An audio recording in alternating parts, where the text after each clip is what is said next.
And our first guest here on the Blue Couches today, Colleen Hammond, is here from Community of Caring, talking about Homeless and Hungry Month. Colleen, welcome. It's nice to have you today. Thank you. I'm honored to be here. Yeah, talk a little bit about Community of Caring. Well, thank you. Community of Caring is one of our shelters, emergency shelter for women and men. We have multiple shelters, as you probably already know, in Erie, and Community of Caring is one of our standard, basic, helpful, client-oriented supportive services that is part of our emergency shelter continuum. And I'm sure we're kind of entering, would you say, like the busy season for our homeless shelters? You know what? That's an excellent question. I think because, yes, the answer is purely yes.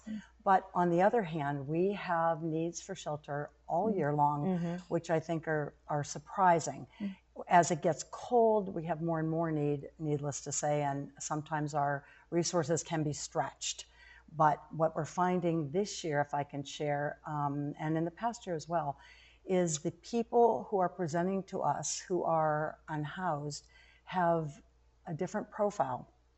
We have more women, we have more people over 65, we have more young students that are in high school that have nowhere to be. And additionally, what we're finding is in the long run, people with mobility challenges. So for instance, we have another shelter that we use during the winter, which you may have heard of. It's called Our Neighbor's Place. And all the churches we have, it's our 13th season for that. And so I just wanted to share that. And we have 13 churches in our 13th season, all volunteering time to stay with people from 7 o'clock at night to 7 o'clock in the morning. And the biggest thing we've really noticed is we have people with so many special needs now. For instance, last night we have people with canes, we have people with wheelchairs, we have people who are on walkers who are walking to try and find a space if they can't be served by, for instance, a traditional shelter like Community Can Caring. the traditional shelters, are they ADA accessible? Do you know what? That's an excellent question also, because we would anticipate that they are. And in most instances, you would be right. But the challenge with emergency shelters is to be sure enough people have a space to be. They're all sort of designed the same, which is a bunk bed. Right. So as you probably could have guessed, it's a little challenging if all the bottom bunks are already filled with people who have mobility issues and the top bunks can't be accessed.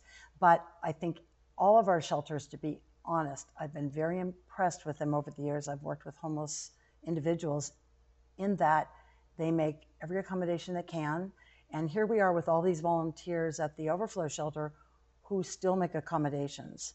So you may have heard that our county executive made the old CCC, which is now called the new CRC, available for us so we don't have to move around from site to site. Right, which is really nice. Do you know what it is, Amanda? And the good part of that is there's lots of bottom bunks. Yeah, that's good. So that really, that's been very helpful. We're starting to run out of time, but what do you want our viewers to know and how can they help?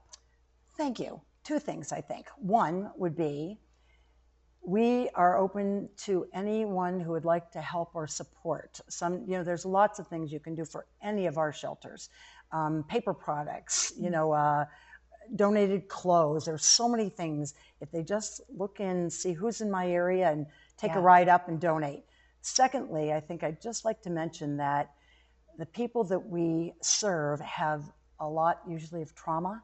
And one last little fast statistic is that we just learned recently that when people come back from the Army and they've been in literally a war situation, 1 out of 3 soldiers has PTSD, post-traumatic stress disorder.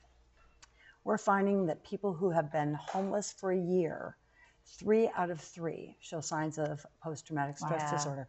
So it just shares with you how automatic it is for us to open our hearts, especially at the time of the holiday, to people who have just really had a really hard time. If you'd like more information on this great organization, it is cscerie.org. To get more information, there it is, cocerie.org, to get more information, Community of Caring. Colleen, thank you so much.